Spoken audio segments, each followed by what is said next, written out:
think, if I'm just sort of looking towards the horizon, but also sort of taking the temperature of where some of these dynamics have come from, I think first things first, it's important to think about the nature of the community that was supporting the prices for NFT sales. If you think about the Beeple sale, the underbidder was effectively the very, very heavily interested in preserving and augmenting the price of that particular sale, and it sold for a lot of money. So I'm thinking that the actual collector base for NFTs is often NFT artists or people who are crypto millionaires themselves, and there's a sense that there's a vested interest in creating a high price point that helps to become a self-perpetuating truth that NFTs are expensive.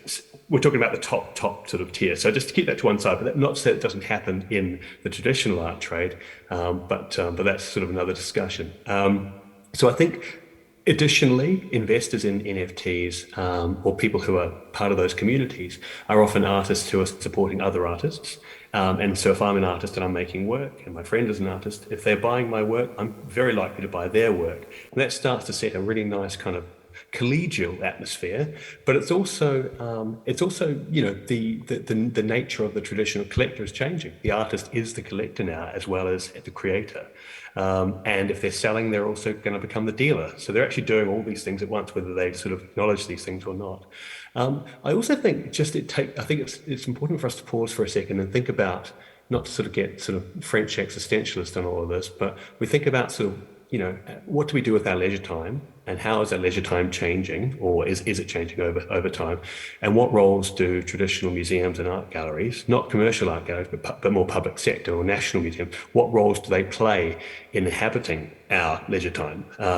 It could be fair to say that some people choose to spend their Saturdays and Sundays sitting in a publicly funded art gallery in maybe a large capital somewhere, and that's their choice. So what they might be acquiring is a form of, Bordurian cultural capital through the afternoon. They're educating themselves in a particular way.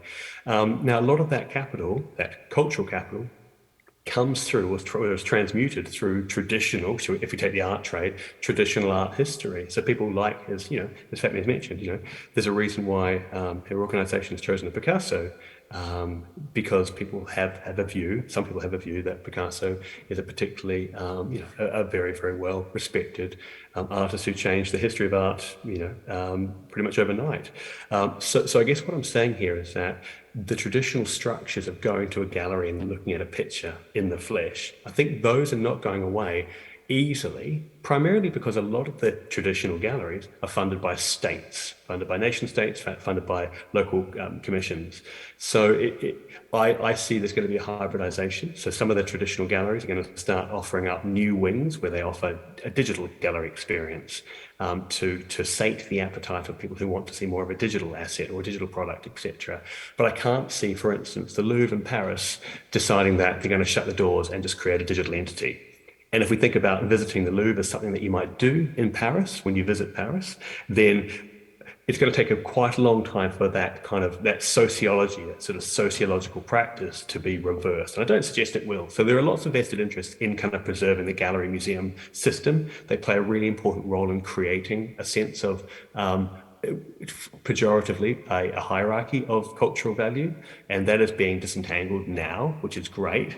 But I look forward to the day when the nature of the aesthetics that are emerging through NFT production become more sophisticated, become less PFP oriented, and more towards a really kind of forward-thinking, critical engagement with contemporary society. So less about cartoons and perhaps more about sort of really getting a sense of other ways of expressing themselves creatively and capturing the zeitgeist.